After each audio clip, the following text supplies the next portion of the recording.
ప్రభునందు ప్రియమైన టీవీ ప్రేక్షకులకు, క్రైస్తవులకు, స్నేహితులకు, కొవ్వూరులో ఉన్నటువంటి క్రీస్తు సంఘం ద్వారా ప్రసారం అవుతున్న సత్య అన్వేషణ అనే కార్యక్రమం ద్వారా మీకు మా హృదయపూర్వక వందనాలు తెలియజేస్తున్నాం. గత కొన్ని సంవత్సరాలుగా ఈ యొక్క కార్యక్రమాన్ని పూర్తి ఆదరణతో ముందుకు నడిపిస్తున్నందుకు మా హృదయపూర్వక ధన్యవాదాలు. ఈ యొక్క సమయంలో మన సహోదరులు దైవ సేవకులైన ఏ విశ్వేశ్వరరావు గారు మనకి దైవ సందేశాన్ని అందిస్తారు.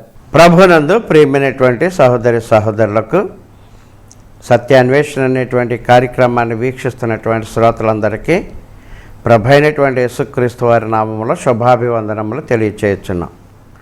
ఈ కార్యక్రమాన్ని మీకు అందిస్తూ సహాయ సహకారాలు అందిస్తున్నటువంటి కొవ్వూరు వారికిరేవుల క్రీస్తు సంఘాలను బట్టి అభినందిస్తూ వారి నిమిత్తము సంతోషిస్తూ ఈ కార్యక్రమాన్ని మీ ముందుకు తీసుకుని వస్తున్నాం. కార్యక్రమంలోనికి మనం వెళ్ళే ముందు ప్రార్థనతో ఈ కార్యక్రమాన్ని ప్రారంభించుకుందాం. పరిశుద్ధుడైన మా తండ్రి, మా దేవ, మీ ఘనమైనటువంటి నామమునకు కృతజ్ఞతలు, స్తుతులు, స్తోత్రములు. సత్య అన్వేషణ అనేటువంటి కార్యక్రమాన్ని మీరు దీవించండి, ఆశీర్వదించండి. పేతురు పత్రిక మీద మేము చదువుతుండగా పేతురు యొక్క జ్ఞానము, పేతురు యొక్క ఉద్దేశము, పేతురు యొక్క ప్రీతండి అంతరంగము మాకు తెలియచేసినందుకు మీకు వందనములు. అందుని బట్టి మీకు స్తుతులు, స్తోత్రములు తెలియచేస్తున్నాం. కార్యక్రమాన్ని దీవించండి, ఆశీర్వదించండి. క్రీస్తు యేసు నామములో అడిగి ప్రార్థిస్తున్నాం తండ్రి, ఆమేన్. పేతురు రాసినటువంటి పత్రిక, మొదటి అధ్యాయాన్ని మనం చదువుతూ ఉన్నాం. దయచేసి విషయాలు మీరు శ్రద్ధగా గమనిస్తున్నారని, ఆలోచిస్తున్నారని, చివరి దినాల్లో వాస్తవంలోనికి రావడానికి ప్రయత్నం చేస్తున్నారని నేను మిమ్మల్ని నమ్మి ఈ మాటలో నేను మీకు తెలియచేయుచున్నాను. పోయినటువంటి వారు మనం 3, 4 వచనాలు మనం చదువుకుని ఉన్నాం. ఈ మొదటి అధ్యాయంలో చాలా అద్భుతమైనటువంటి విషయాల్ని గ్రంథకర్త రాస్తున్నాడు. ఇది ఎవరికి రాస్తున్నాడని అంటే, యోధా మతంలో నుండి వచ్చినటువంటి క్రైస్తవులు, అన్య మతంలో నుండి వచ్చినటువంటి క్రైస్తవులు కలిసి ఉన్నప్పుడు రోమా ప్రభుత్వము యోధా మతంతో కలిసి క్రైస్తవులకు శ్రమలు, ఇరుకులు, ఇబ్బందులు తెచ్చారు వీరు. ఆ కారణాన్ని బట్టి వీరందరూ కూడా ఆయా ప్రాంతాలు చెదిరిపోయినట్లుగా మనం చూస్తున్నాం. ఒక విషయాన్ని గమనించండి, అన్య మతము వేరు, యోధా మతము వేరు. ఈ రెండు మతాల్లో నుంచి వచ్చినటువంటిది క్రైస్తవ్యము. మరలా ఈ క్రైస్తవులు అన్య మతం జోలికి వెళ్ళకూడదు, యోధా మతం జోలికి వెళ్ళకూడదు. ఇది క్రైస్తవుడు అని అంటే నూతన సృష్టి. ప్రభు అయినటువంటి యేసుక్రీస్తు వారి యొక్క మరణ, సమాధి, పునరుత్థానాలను బట్టి వచ్చినటువంటి ఈ క్రైస్తవ్యము యోధ మతం వంటిది కాదు, అన్యమతం వంటిది కాదు. భారతదేశంలో ఉన్నటువంటి మనందరం కూడా అన్యులము, అన్య మతంలో నుండి మనం వచ్చాం. అయితే యోధా మతంలో నుండి వచ్చినటువంటి వారు కూడా ఉన్నారు ఇక్కడ. కాబట్టి అటువంటి వారు బాగా శ్రమల్లో ఉన్నారు, ఇప్పుడు బాగా శ్రమల్లో ఉన్నారు. ప్రభుత్వం శ్రమ పెడుతుంది. చూడండి, కొన్ని దేశాలు క్రైస్తవుల్ని బాధ పెడుతున్నాయని మొన్న పేపర్లో వేశారు. 21 మంది క్రైస్తవుల్ని పీక్కోసి వారిని చంపారని. చాలామంది క్రైస్తవ కుటుంబాలని తుపాకీలతో కాలుస్తున్నారని. కొన్ని దేశాల్లో హింస ఉంది, మన దేశంలో లేకపోవచ్చు, మనకు లేకపోవచ్చు. కాబట్టి శ్రమలు లేవు, ఇరుకులు లేవు. ప్రభుత్వం ద్వారా మనకి ఏ విధమైనటువంటి కష్టం లేదని ఇష్టం వచ్చినట్లు మనం ప్రవర్తించకూడదు, మాట్లాడకూడదు బైబిల్ గురించి. ఇక్కడ అంటున్నాడు చూడండి, మనం చూస్తున్నట్లయితే 5వ వచనం, బయలుపరచబడుటకు సిద్ధముగానున్న రక్షణ మీకు కలుగునట్లు విశ్వాసము ద్వారా దేవుని శక్తి చేత కాపాడబడు మీ కొరకు ఆ స్వాస్థ్యము పరలోకమందు భద్రపరచబడి ఉన్నది. పోయినటువంటి వారం మనం మాట్లాడడం అక్షయమైనది, నిర్మలమైనది, వాడబారనిదైన స్వాస్థ్యము మనకున్నది. ఎక్కడుందంటే భద్రము, పరలోకమందు భద్రము చేయబడి ఉంది, సీల్ చేయబడి ఉంది, సీల్డ్. సో కొన్నిసార్లు ప్రభుత్వం కొన్ని రాజకార్యాలని, కొన్ని ఇంపార్టెంట్ కార్యక్రమాలని కొంతమంది సీల్ చేస్తారు ప్రభుత్వం వారి సమక్షంలో. ఇది తీయకూడదు, లేకపోతే ఒక ఇంటిని సీల్ చేశారు, అది ప్రభుత్వం వారు అనుమతి లేనిది, దాన్ని తీయకూడదు. మన రక్షణ సీల్ చేయబడిందంట, భద్రము చేయబడిందనంట పరలోకమందు. దేని ద్వారా వచ్చింది? బాప్తిస్మం ద్వారా వచ్చింది. కాబట్టి బాప్తిస్మం యొక్క ప్రాముఖ్యత ఎంత గొప్పదో ఇక్కడ తెలియచేస్తున్నాడు. 6వ వచనం, ఇందువలన మీరు మిక్కిలి ఆనందించుచున్నారు. కానీ అవసరమును బట్టి నానా విధములైన శోధనల చేతన ప్రస్తుతమున కొంచెము కాలము మీకు దుఃఖము కలుగుచున్నది. ఎంత జ్ఞానంగా రాస్తున్నాడండి. వారిని అవమానపరచడం లేదు, వారిని మెచ్చుకోవడం లేదు. రెండు విషయాల్లో మాట్లాడాలి. అవసరమును బట్టి నానా విధములైన శోధనలో ఉన్నారు మీరు. ఇప్పుడు ప్రభుత్వ శోధనలు, వ్యక్తిగత శోధనలు, కానీ శోధనలో ఉన్న దుఃఖంలో ఉన్న మీరు ఆనందిస్తున్నారని నేను నమ్ముతున్నాను. ఎందుకు అని అంటే అవసరమును బట్టి నానా విధములైన శోధనలు మీకు వస్తున్నా స్వాచ్ఛమైనటువంటిది, అక్షమైనటువంటిది, నిర్మలమైనటువంటి గొప్ప భాగ్యము, గొప్ప దీవెన పరలోకమందని మీరు సంతోషిస్తున్నారు. సంతోషాన్ని, ఆనందాన్ని ఇక్కడ చూపిస్తున్నాడు. సంతోషించడానికి ఆధారమైనటువంటి నిరీక్షణ తుచ్చమైనటువంటి కొద్ది కాలం ఉండి కొద్ది కాలం పోయేటువంటి ఈ శ్రమలో ఎన్నిక కావు అని అంటున్నాడు. ప్రియ సహోదరి సహోదరులారా, శ్రమలు వచ్చినప్పుడు, ఇరుకులు వచ్చినప్పుడు, ఇబ్బందులు వచ్చినప్పుడు దేవుడు మనల్ని పరీక్షిస్తున్నాడు అనేటువంటి విశ్వాసం మనం కలిగినట్లయితే మన స్వాస్థ్యాన్ని మనం గట్టిగా పట్టుకుంటాం.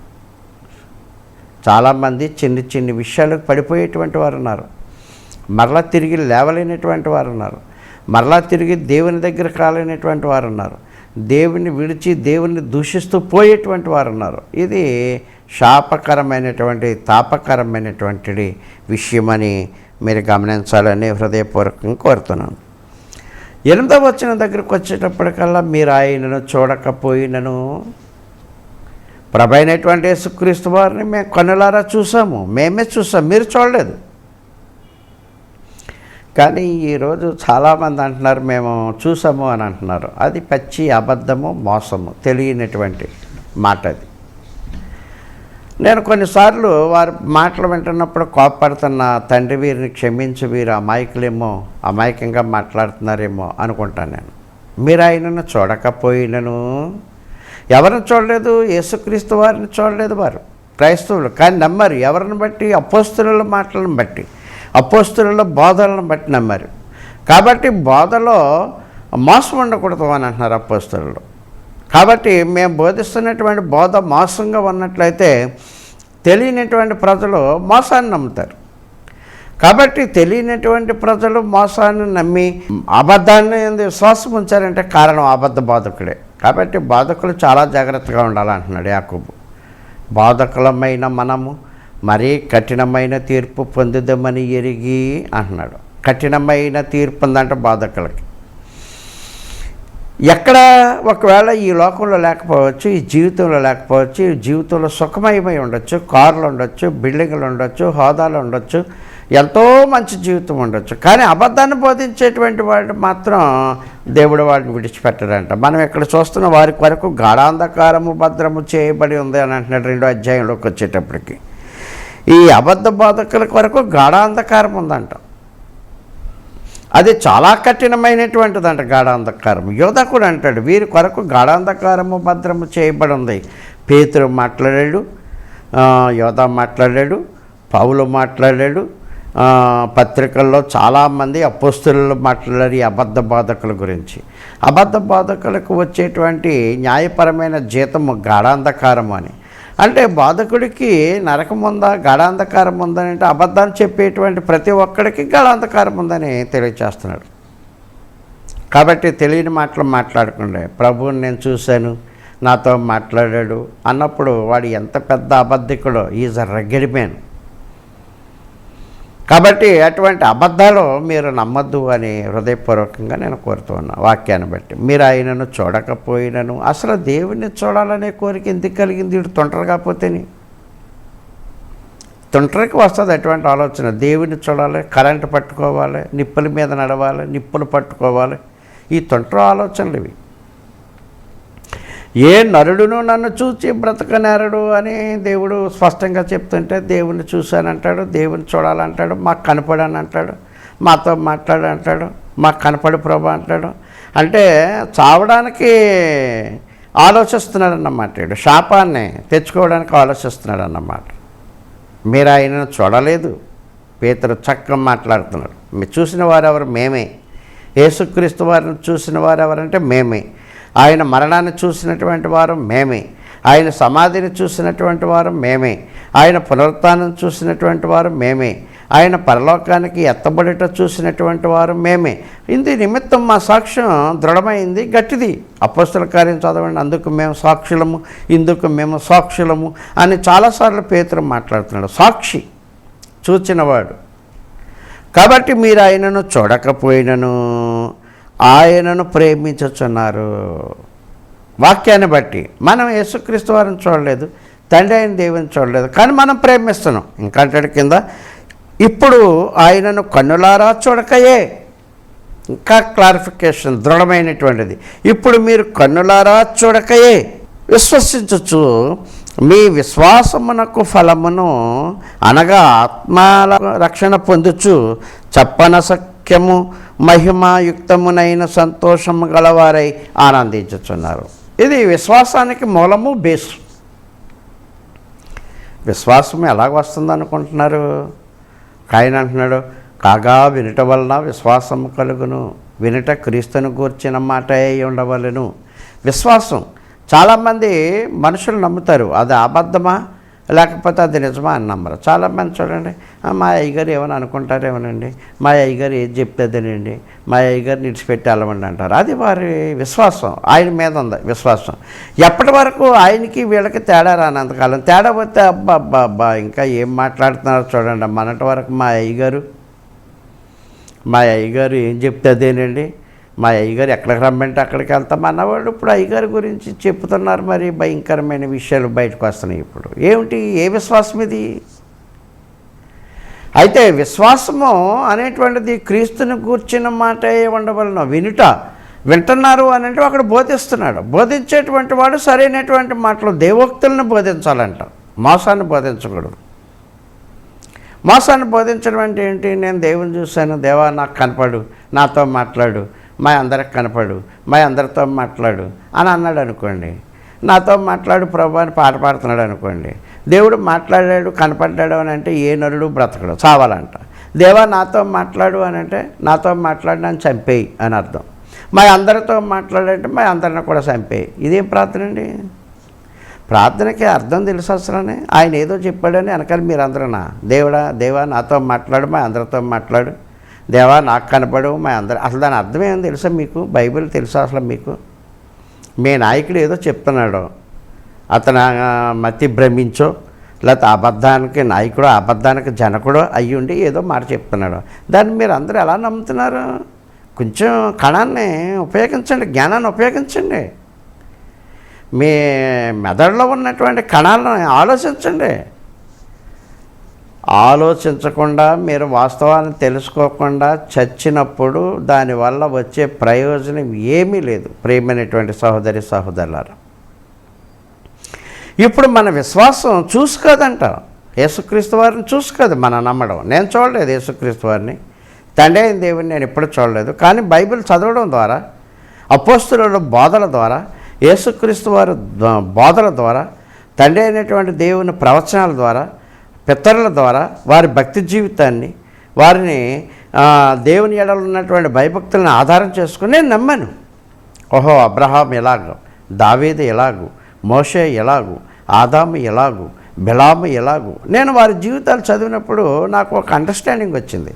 తర్వాత క్రొత్త నిబంధనలో యేసుక్రీస్తు వారు ఎలాగూ, ఎలా జీవించాడు, ఎలా జన్మించాడు, ఓహో అపోస్తలత్వం ఎలాగిచ్చాడు అపోస్తలకి, అపోస్తలు వీరు పని ఎలా చేశారు, ఓహో పరిశుద్ధాత్ముడు ఎలాగొచ్చాడు. ఇవన్నీ నేను చదువుతున్నప్పుడు, నేను వింటున్నప్పుడు, నేను అవగాహన చేస్తున్నప్పుడు, నేను ప్రార్థన చేస్తున్నప్పుడు నాలో విశ్వాసం వికసిస్తుంది. అంతేగాని దేవుడు కనపడితే నేను నమ్ముతాను, దేవుడి చేస్తేనే నేను నమ్ముతాను, అది బండ విశ్వాసము, పనికి మాలిన విశ్వాసం అది. కాబట్టి అటువంటి విశ్వాసాలను బోధించకూడదు బోధకుడు, అటువంటి విశ్వాసాన్ని చూపించకూడదు బోధకుడు.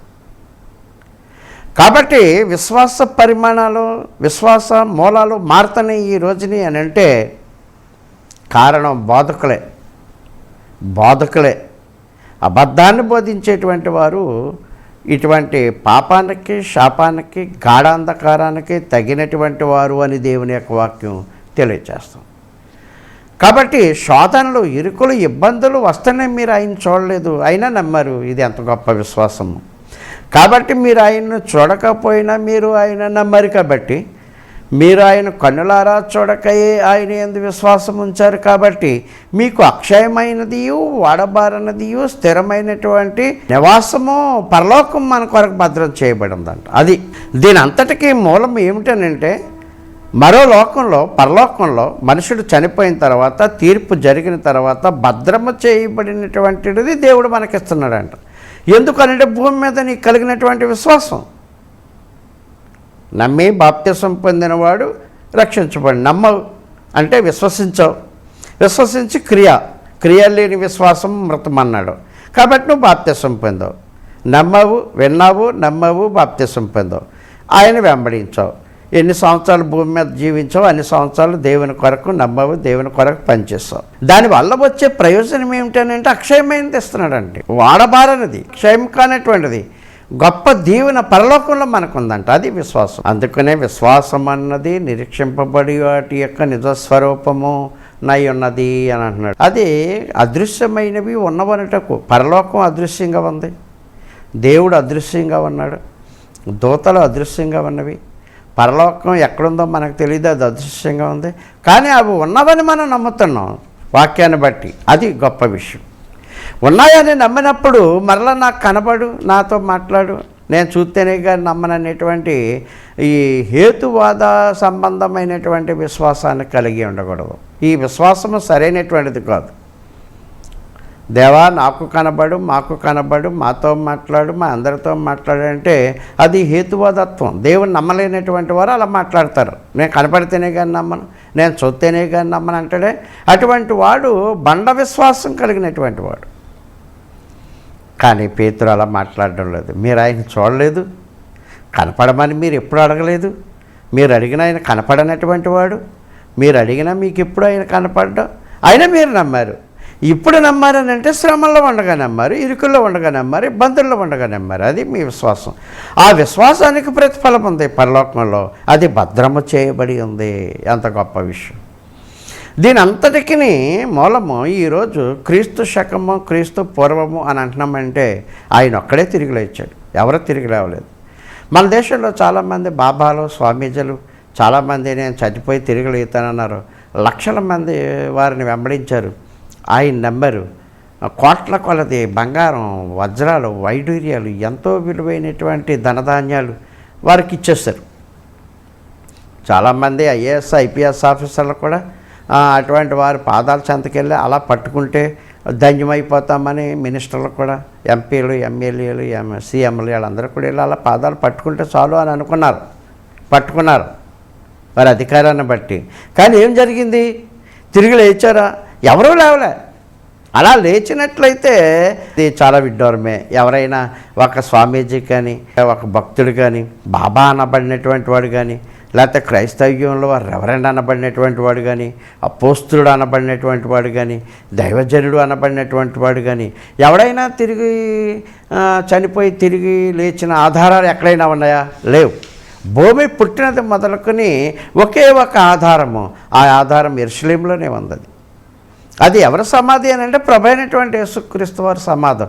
కాబట్టి ఇప్పుడు హేతువాదులు కానీ, నాస్తికులు కానీ, సైంటిస్టులు కానీ, విద్యావంతులు కానీ, ఆ కాలంలో చాలామంది గొప్పవాళ్ళు ఉన్నారు. ఫ్రాన్స్ దేశంలో, ఇటలీ దేశంలో చాలామంది జ్ఞానులు గొప్పవారు ఉన్నారు, ఖగోళ శాస్త్రజ్ఞులు. వారు ఎవరు మాట్లాడలేదు క్రీస్తుకు పూర్వము, క్రీస్తు శకం అని అంటే. ఈరోజు దాన్ని అందరూ కూడా పాటిస్తున్నారు. యావత్ భూగోళం అంతా కూడా క్రీస్తు శకము, క్రీస్తుకు పూర్వం అంటే తిరిగి లేచాడు. కాబట్టి ఆయన చనిపోయి తిరిగి లేవక ముందు క్రీస్తు పూర్వం అన్నారు, తిరిగి లేచిన తర్వాత క్రీస్తు శకం అన్నారు. ఇంకెంతకు మించిన సాక్ష్యం ఏంటండి? ఈరోజు భారతదేశంలో ఉన్నటువంటి ప్రధాని దగ్గర నుండి, మంత్రి మండలి నుండి, మరి గ్రామ స్థాయి వరకు దీన్ని అంగీకరించారు. అటువంటి గొప్ప దేవుడు క్రీస్తు, క్రీస్తు, క్రీస్తు, క్రీస్తు. ఈరోజు తారీఖు వేసాడని అంటే చెక్ మీద కానీ, పేపర్ మీద కానీ, ఉత్తరం మీద కానీ ఇవాళ తారీఖు ఎంత అని అడుగుతున్నాడంటే ఈ క్రీస్తు శకము. ప్రతి వాని నోట క్రీస్తు, క్రీస్తు, క్రీస్తు, క్రీస్తు, క్రీస్తు అనేటువంటి మాట వినపడుతున్నప్పుడు సంఘం అయింది. ఎందుకని మీరు ఒప్పుకోలేరు? బాప్తిసం ఆయన మరణ సమాధి పునరుత్థానానికి సాదృశ్యంగా ఉందంటే ఎందుకు ఒప్పుకోరు మీరు? ఇది మూఢ విశ్వాసమో బండ విశ్వాసమో కాకపోయినట్లయితే ఇది క్రైస్తవ్యానికి తిరుగుబాటుదారులు, పెత్తందారులు, ఇటువంటి వారు నాశనానికి పాత్రులు అని దేవుని యొక్క వాక్యం తెలియజేస్తుంది. కాబట్టి పేతురు చాలా నొక్కి ఒక్కి చెప్తున్నాడు, బాప్తిసం గురించి చెప్తున్నాడు, సంఘం గురించి చెప్తున్నాడు, తర్వాత దేవుడు కనపడనటువంటి వాడని చెప్తున్నాడు, మనకు స్వాస్థ్యం ఉందని చెప్తున్నాడు. ఇన్ని అద్భుతమైనటువంటి విషయాల్ని పేతురు మాట్లాడుతున్నాడు. ఇంకా అంటున్నాడు, చూడండి ఏమంటున్నాడు, 12వ వచనంలో అంటున్నాడు, పరలోకము నుండి పంపబడిన పరిశుద్ధాత్మ వలన మీకు సువార్త ప్రకటించిన వారి ద్వారా మీకిప్పుడు తెలుపబడిన ఈ సంగతి విషయమై తన కొరకు కాదు కానీ మీ కొరకే తాము పరిశుద్ధ పరిచర్య చేసిరని సంగతి వారికి బయలుపరచబడెను. దేవదూతలు ఈ కార్యమును తొంగి చూడగోరుచున్నారు. పరలోకము నుండి రెండవ వ్యక్తి పరిశుద్ధాత్ముడు వచ్చినట్లుగా ఇక్కడ మనకు కనపడదు. పెంతెకొస్తు పండుగ దినమున పరిశుద్ధాత్ముడు వచ్చాడు. అది యోవేలు ప్రవచన నెరవేరింది. అంత్యదినములలో అనేటువంటి మాట. అంత్యదినాలు ఎప్పటి నుంచో ప్రారంభమైనవి అని అంటే అపోస్తల కార్యం 2వ అధ్యాయం దగ్గర నుంచి ప్రారంభమైనవి. ఎందుకంటే ఆ రోజే పరిశుద్ధాత్ముడు వచ్చాడు. యేసుక్రీస్తు వారేమో పరలోకానికి వెళ్ళాడు, పరిశుద్ధాత్ముడు ఇప్పుడు మరలా భూమి మీదకి వచ్చాడు. అందుకని యోహాను సువార్త 14, 15, 16 అధ్యాయులు మీరు బాగా చదవండి. నేను వెళ్ళుట వలన మీకు ప్రయోజనకరము, నేను వెళ్ళి నా తండ్రిని వేడుకుందును, ఆయన మీ కొరకు ఆదరణకర్తను పంపించెను.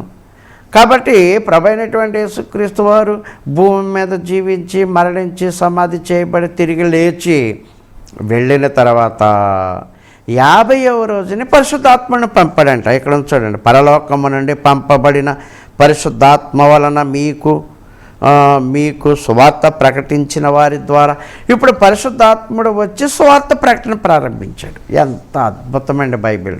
ఇటువంటి పరిశుద్ధాత్ముడును పట్టుకుని పిచ్చి కేకలు వేస్తూ పిచ్చి మాటలు మాట్లాడుతూ మాట్లాడకూడనటువంటి పచ్చి బూతులు మాట్లాడుతూ ఇది పరిశుద్ధాత్మ అంటున్నారు చాలామంది. స్నేహితులరా, ఒకవేళ నువ్వు ఏదో భాషలో మాట్లాడుతూ మీ సంఘంలో ఇది పరిశుద్ధాత్ముడు అని అనుకుంటున్నారేమో. పరిశుద్ధాత్ముడి గురించి మీరు వివరంగా తెలుసుకోండి. మీరు ఎంత సిగ్గుపడతారు, మీరు ఎంత అవమానపడతారు, మీరు ఎంత శాపంలో ఉన్నారో, మీరు ఎంత దేవుని ఉగ్రతలో ఉన్నారో మీకు అర్థమవుతుంది. పరిశుద్ధాత్ముడు అందుకు రాలేదు, స్వార్థ ప్రకటన కొరకు వచ్చాడు. కాబట్టి పేతురు స్వార్థను ప్రకటించాడు పరిశుద్ధాత్మ ద్వారా.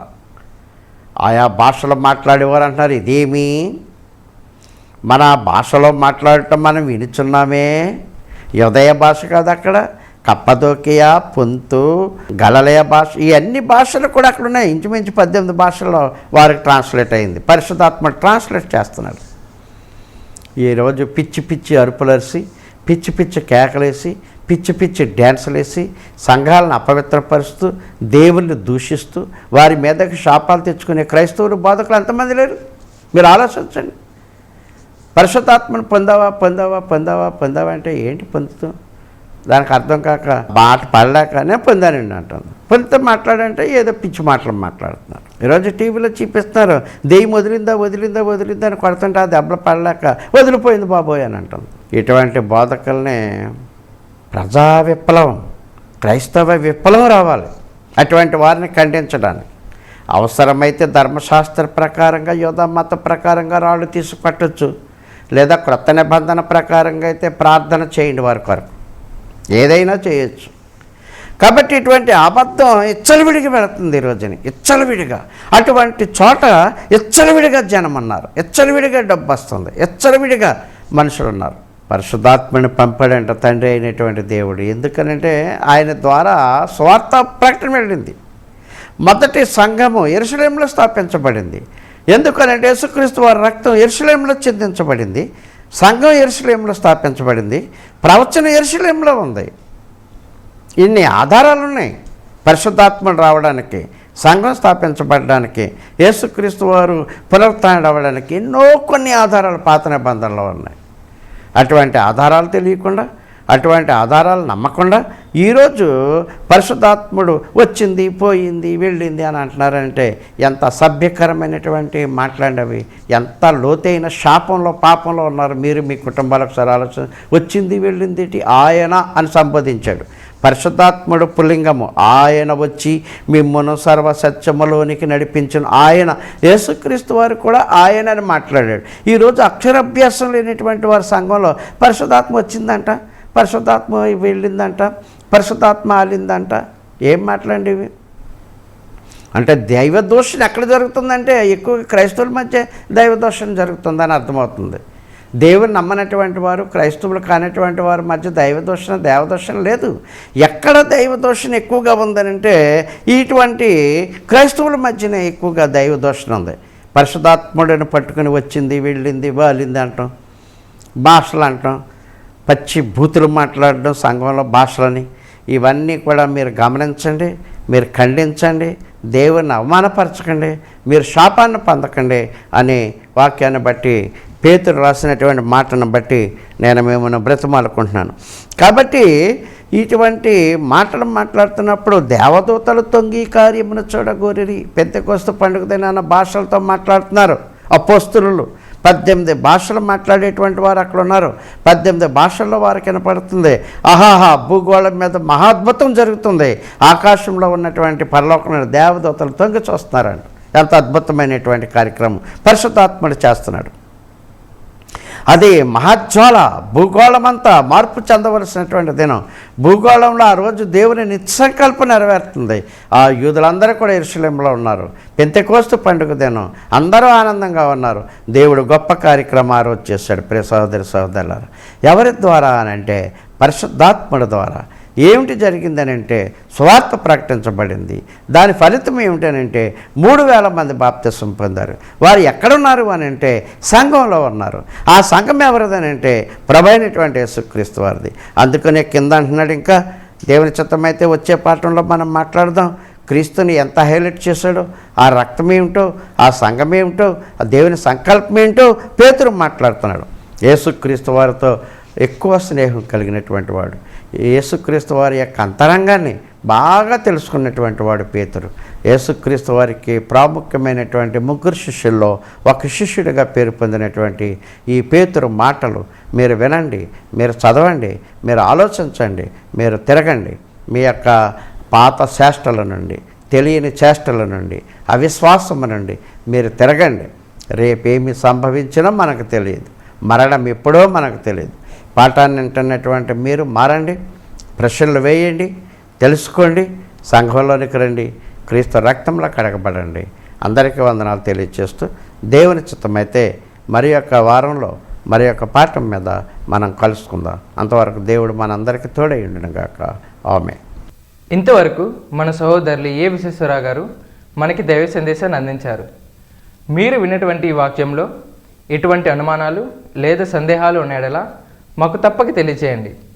మా చిరునామా క్రీస్తు సంఘం, బాబూజీ నగర్, కోవూర్. మా phone number 232550. Cell phone number 9440113527. దేవుని చిత్తమైతే తిరిగి వచ్చే వారం ఇదే సమయానికి తిరిగి కలుసుకుందాం. అంతవరకు సెలవు. వందనాలు.